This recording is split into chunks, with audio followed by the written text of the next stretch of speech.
بسم اللہ الرحمن الرحیم۔ فاطمہ زہرا اسلام اکیڈمی کے ناظرین، السلام علیکم ورحمۃ اللہ وبرکاتہ۔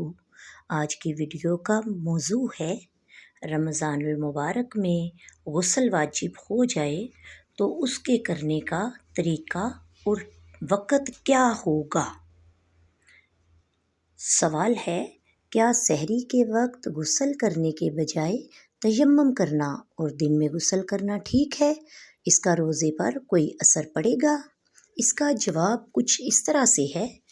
سحری کے وقت اگر غسل واجب ہو اور سحری کے وقت میں گنجائش ہو تو بہتر یہی ہے کہ صبح صادق سے پہلے ہی غسل کر لے، اور اگر سحری کا وقت تنگ ہو، وقت مطلب کم ہو، تو ہاتھ دھو کر کلی کر کے سحری کر لے۔ البتہ سورج طلوع ہونے سے پہلے غسل کرنا بہت ضروری ہوگا تاکہ نماز قضا نہ ہو جائے۔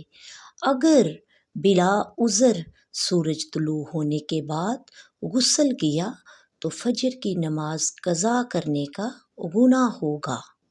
تیمم کر کے عام حالات میں نماز ادا کرنا جائز نہیں ہے، لہٰذا صورت مسئولہ میں اگرچہ غسل میں تاخیر کرنے کی وجہ سے روزہ فاسد نہ ہوگا، البتہ جان بوجھ کر فجر قضا کرنے کا گناہ ہوگا۔